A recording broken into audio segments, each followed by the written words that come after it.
नमस्कार, हिमाचल समाचार में आपका स्वागत है। आज के मुख्य समाचार। मुख्यमंत्री ने इको पर्यटन गतिविधियों की वृहद योजना में तेजी लाने पर दिया बल। मुख्यमंत्री ने कहा, वित्तीय अनुशासन सुनिश्चित करने से सुदृढ़ होगी प्रदेश की आर्थिक व्यवस्था। मुख्यमंत्री ने सूखे पेड़ों के चिन्हांकन के लिए मानक संचालन प्रक्रिया शीघ्र तैयार करने पर दिया बल। मुख्यमंत्री ने कहा, रोबोटिक सर्जरी आधुनिक स्वास्थ्य सेवा की दिशा में महत्वपूर्ण कदम। सरकार ने टांडा मेडिकल कॉलेज के लिए 2 रोबोटिक कैथ लैब की स्वीकृत। और अब समाचार विस्तार से। मुख्यमंत्री ठाकुर सुखविंदर सिंह सुक्खू ने सोमवार सायं शिमला में वन विभाग की समीक्षा बैठक की अध्यक्षता की। इस अवसर पर उन्होंने कहा कि राज्य सरकार इको टूरिज्म गतिविधियों को प्रोत्साहन प्रदान कर राज्य की आय बढ़ाने और स्थानीय युवाओं के लिए रोजगार के अवसर सृजित करने की दिशा में काम कर रही है। उन्होंने कहा कि वर्तमान में प्रदेश में 72 वन विश्राम गृहों और 22 इको पार्कों में इको पर्यटन गतिविधियां संचालित की जा रही हैं। मुख्यमंत्री ने कहा कि इको टूरिज्म सतत पर्यटन का एक बेहतर उदाहरण है। इसके माध्यम से आगंतुकों को अविस्मरणीय अनुभव प्रदान करते हुए प्राकृतिक संसाधनों और स्थानीय संस्कृति के संरक्षण को भी बल मिलता है। इको टूरिज्म को बढ़ावा देकर समृद्ध जैव विविधता, प्राकृतिक सुंदरता और सांस्कृतिक विरासत को सहेज कर पर्यटन की दृष्टि से इसका लाभ उठाया जा सकता है। पर्यटन के नए अनुभव प्राप्त करने वाले पर्यटकों के लिए ये वरदान साबित हो सकता है।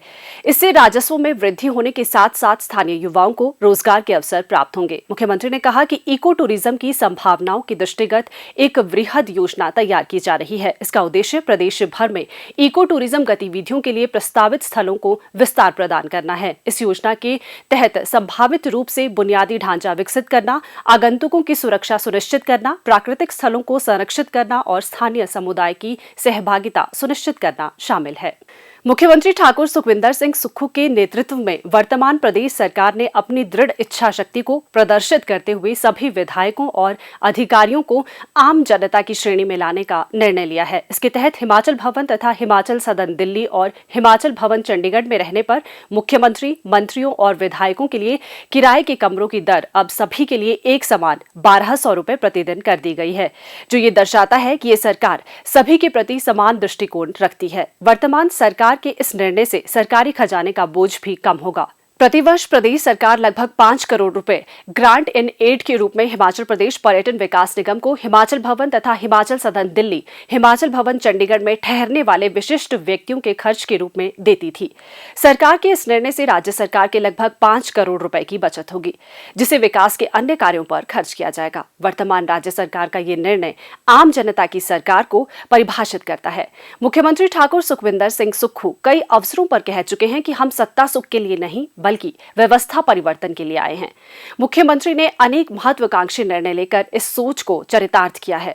प्रदेश की जनता को लाभान्वित करने के लिए वर्तमान सरकार मुख्यमंत्री ठाकुर सुखविंदर सिंह सुक्खू के कुशल नेतृत्व में शिक्षा, स्वास्थ्य तथा अन्य क्षेत्रों में व्यवस्था परिवर्तन की दिशा में अनेक निर्णय लिए हैं, जिससे न केवल प्रदेश में विकास की गति में तेजी आई है, बल्कि कल्याणकारी योजनाओं के क्रियान्वयन से आम जनता को लाभ पहुंचा है। मुख्यमंत्री ठाकुर सुखविंदर सिंह सुक्खू ने सोमवार देर सायं वन विभाग एवं हिमाचल प्रदेश राज्य वन विकास निगम की समीक्षा बैठक की अध्यक्षता की।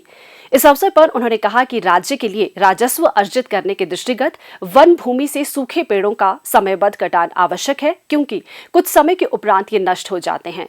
उन्होंने अधिकारियों को पेड़ों के प्रभावी चिन्हांकन, निष्कर्षण और निपटारा सुनिश्चित करने के लिए एक मानक संचालन प्रक्रिया तैयार करने के निर्देश दिए। उन्होंने इमारती लकड़ी की ऑनलाइन बिक्री के लिए वेबसाइट विकसित करने पर भी बल दिया। वर्तमान में राज्य में वन भूमि पर लगभग 86,874 सूखे एवं क्षतिग्रस्त पेड़ है, जिनसे लगभग 64,000 क्यूबिक मीटर इमारती लकड़ी का उत्पादन होने की उम्मीद है। उन्होंने वन भूमि पर इन पेड़ों के समय पर निष्कर्षण और निपटारे की सुविधा के लिए मासिक आधार पर चिन्हांकन सुनिश्चित करने पर बल दिया। इस दिशा में व्यवस्थित प्रयासों से इमारती लकड़ी प्रदेश के राजस्व का मूल्यवान स्रोत बनेगी।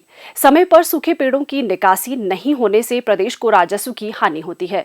ठाकुर सुखविंदर सिंह सुक्खू ने सूखे पेड़ों की समय पर निकासी के लिए वन विभाग और हिमाचल प्रदेश वन विकास निगम को आपसी सामंजस्य स्थापित कर कार्य करने के निर्देश दिए। उन्होंने वन विभाग को राज्य के निचले हिस्सों के कुछ वन क्षेत्रों में पायलट आधार पर शीघ्र निपटारे के लिए पेड़ों को चिन्हित करने, गिराने और 50 पेड़ों की सीमा के साथ लॉग में परिवर्तित करने का अधिकार देने का सुझाव भी दिया। मुख्यमंत्री ठाकुर सुखविंदर सिंह सुक्खू के नेतृत्व में प्रदेश सरकार राज्य में आधुनिक स्वास्थ्य सेवा प्रणाली विकसित करने के लिए प्रतिबद्ध है। इस प्रतिबद्धता को साकार रूप प्रदान करने के लिए सरकार अभिनव प्रयास कर रही है। इस दिशा में राज्य सरकार ने जिला कांगड़ा के टांडा स्थित डॉक्टर राजेंद्र प्रसाद राजकीय चिकित्सा महाविद्यालय में 2 रोबोटिक कैथ लैब स्थापित करने को स्वीकृति प्रदान की है। सरकार ने कॉलेज प्रशासन को विस्तृत प्रस्ताव देने को कहा है। रोबोटिक सर्जरी की शुरुआत कर राज्य में आधुनिक स्वास्थ्य सेवा प्रदान करने की दिशा में ये पहला कदम है। इंदिरा गांधी मेडिकल कॉलेज शिमला और सुपर स्पेशलिटी अस्पताल चमियाना में भी रोबोटिक सर्जरी सुविधाएं शुरू करने के प्रयास किए जा रहे हैं। मुख्यमंत्री ने कहा कि राज्य सरकार को इन संस्थानों से विस्तृत परियोजना रिपोर्ट प्राप्त हुई है, जिसकी विशेषज्ञों द्वारा जांच की जा रही है। इस उद्देश्य के लिए सैद्धांतिक रूप से 30 करोड़ रुपए आवंटित किए गए हैं और इसके लिए पर्याप्त धनराशि प्रदान की जाएगी। उन्होंने कहा कि चिकित्सा प्रक्रियाओं के संचालन में रोबोटिक कैथ लैब क्रांति ला सकती है। रोबोटिक्स तकनीक का उपयोग सर्जरी के दौरान सटीकता, बेहतर दृष्टि और अधिक नियंत्रण प्रदान कर सकता है।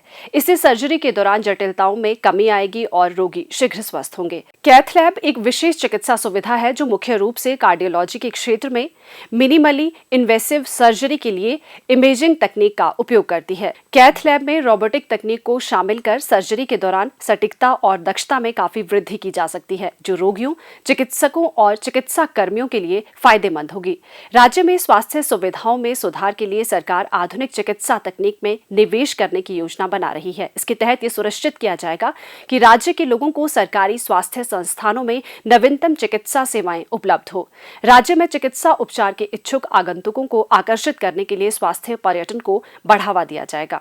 जिला शिमला के कोटखाई क्षेत्र के प्रगतिशील किसान श्री प्रेम सिंह ने सोमवार सायं मुख्यमंत्री ठाकुर सुखविंदर सिंह सुक्खू को मुख्यमंत्री सुख आश्रय कोष के लिए 51,000 रुपए का चेक भेंट किया। श्री प्रेम सिंह को इस वर्ष 15 अप्रैल को हिमाचल दिवस के अवसर पर हिमाचल प्रेरणा स्रोत सम्मान पुरस्कार से सम्मानित किया गया था। मुख्यमंत्री ने इस पुनीत कार्य के लिए आभार व्यक्त करते हुए कहा कि इस तरह के योगदान समाज के वंचित वर्गों की मदद करने में सहायक सिद्ध होते हैं।